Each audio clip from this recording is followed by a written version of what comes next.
প্রিয় দর্শক, আমার সমর্থন অনুযায়ী আমি ওনাকে এই টাকাটা দিলাম। কিসের বড়াই করো রে মন, কিসের বড়াই করো, হাওয়ার গাড়ি বিকল হবে, একটু সময় পড়ো।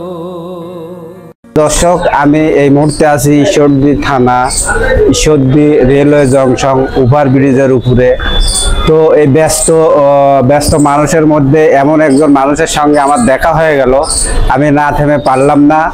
আমি জানি না সে কতটুক ভালো আর কতটুক মন্দ আছে। আমরা চলুন আজ তার নিজের মুখের থেকে শুনবো।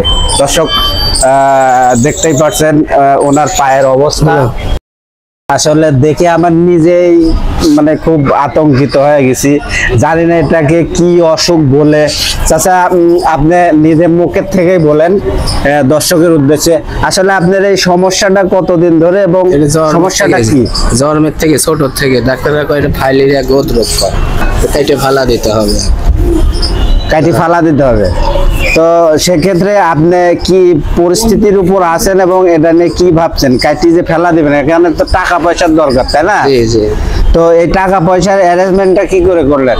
টাকা পয়সা কোন থেকে? যারা এই মানুষের কাছে চায় চিন্তা খায়, এই বছর পালে খাওয়াইতে শেষ, ঘর ভাড়া দিতে হয়। ফ্যামিলি থেকে কি আছে? এক সওয়াল, এক মেয়ে, পরিবার আছে। ও আচ্ছা, আপনার ওয়াইফ আছে? আছে। ছেলেরা কি করে? ছেলেরা ওই একটা রিক্সা চালায়, 10-15 বছর বয়স। 15 বছর বয়সে আপনার ছেলে একজন রিক্সা চালায়, পড়াশোনা আর করে না? তো ওর তো এখন পড়াশোনার বয়স ছিল। আসলে ব্যর্থতা হচ্ছে আপনার এই অসুস্থতাই আপনার পরিবারটাকে ধ্বংস করে দিয়েছে, তাই না? তো ঠিক আছে, আপনার দর্শকের উদ্দেশ্যে কি বলতে চান? দর্শকদের আমাকে একটু হেল্প করে, সাহায্য করে। আপনার সাহায্য দরকার। তো প্রিয় দর্শক, আমাদের বাংলাদেশের অনেক মানবিক এবং মানবতার ফেরিওয়ালা ভাই ও বোন আন্টিরা যারা দেশ এবং দেশের বাইরে আছেন, এই ভাইটার অবস্থা তো দেখলেন। ওনার দিক ফলো করে আপনাদের যদি কোনো রকম সহানুভূতি হয়ে থাকে, ওনাকে সাহায্য সহযোগিতা করার মন মানসিকতা থাকে, আপনারা অবশ্যই সাহায্য সহযোগিতা করবেন। প্রিয় দর্শক, আমার সমর্থন অনুযায়ী আমি ওনাকে এই টাকাটা দিলাম। আর আপনারা যেখান থেকে যতটুকু সাহায্য সহযোগিতা করার ইচ্ছা থাকে, তাহলে আপনারা আমার সঙ্গে যোগাযোগ করবেন। আমি হোয়াটসঅ্যাপ নাম্বার দিয়ে দেবো ইনশাল্লাহ। আপনারা সবাই ইনবক্সে যোগাযোগ করবেন। কিসের বড়াই করো রে মন, কিসের বড়াই করো।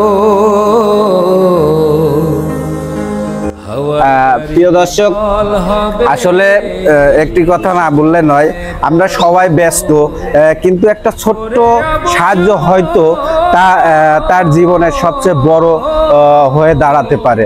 তো আমরা মানবিক কাজ করি, আপনারাও সবাই মানবিকের দিকে এগিয়ে আসুন।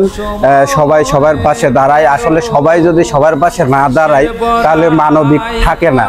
তো আমরা সবাই মিলে কাজ করি এবং অসহায় দরিদ্র গরিব মানুষের পাশে থাকি। আবার দেখা হচ্ছে অন্য কোনো ভিডিওতে এমন একজন অসহায় মানুষকে নিয়ে। সবাই চ্যানেলের সাথে থাকবেন এবং চ্যানেলটি ফলো দিবেন, আর বেশি বেশি শেয়ার করবেন, যাতে এই ভিডিওটাও অনেক মানুষের কাছে যায়।